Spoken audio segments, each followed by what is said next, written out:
Hey guys, what's up? When I hold a private lesson, I'm going to show you kind of what we go through. We usually break the lesson into about three different segments. The first segment, we're going to look at my chord book, and we usually start with the first page, which I call Chord Yoga, and that's where we're going to roll through some chord shapes real slow and gentle and make sure our strings are sounding good. So we start with this E minor 7 and go to A9, followed by E minor to this A2, E major to A minor, and so forth. And that's going to be, just make sure you got the right finger, which just dropped my pick. Middle finger on E minor 7, and you go to A9. We do the rest stroke where you drop the pick down.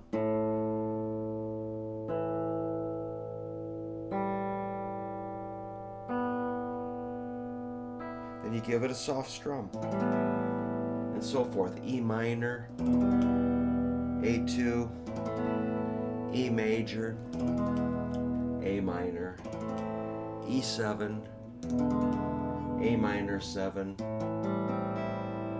And we just notice how similar the shapes are. A minor 7 to C,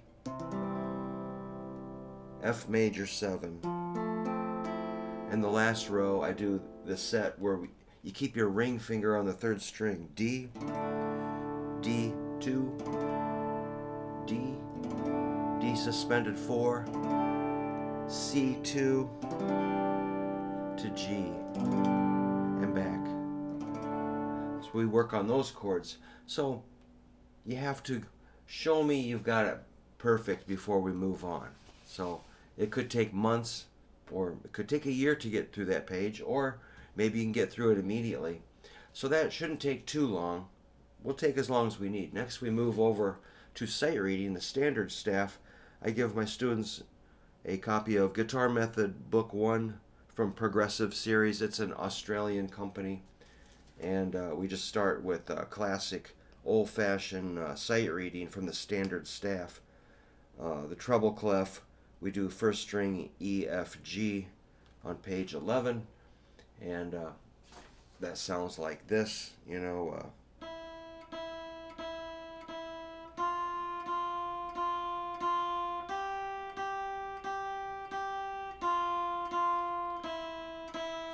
And we work through the book very carefully. That if you're ready, we can go through that in just a few minutes. If you're not ready, then we have to, kind of like go to work on helping you remember and stuff. But I try not to. I try to keep that kind of fun and quick moving. It's kind of up to the student if they practice at home. So that's the first two sections.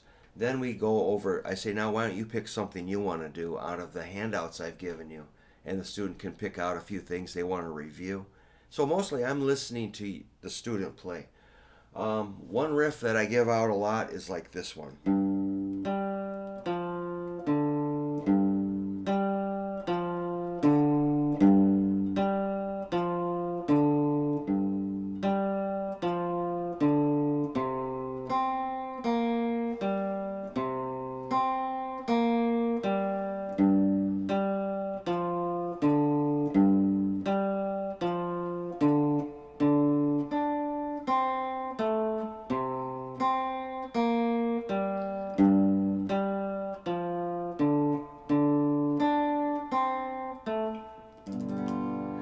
And that might take a while, but once we get you there, I might demonstrate.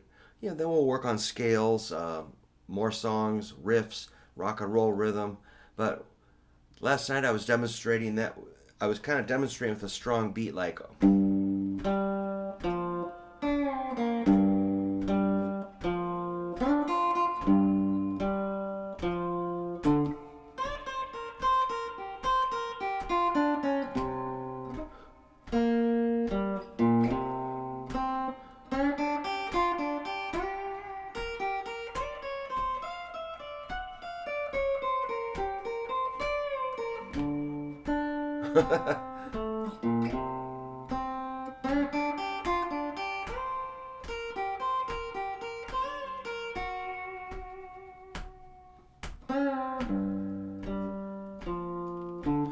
something, So eventually, we might get you improvising, but that takes a long time.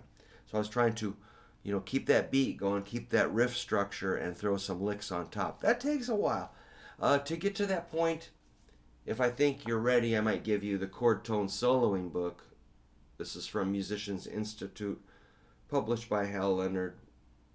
The instructor or the writer is Barrett Tagliarino. And this is really fun. I have a special question when we start the book. I'm like, okay, let's say we're going to play in a band together. And you're the lead guitar genius and I'm the chord scrubber. And I'm going to hit an A chord. What note are you going to play? And it's not really a trick question. It says here right in the book, the first note on an A bar chord to play for a lead guitar is A with your ring finger. That's what I want. And students are like, well, let's see, let me think about it. How about A, A, A, A, A? Like, yep, you're playing a lot of A's. Oh, well, that's the answer for my question.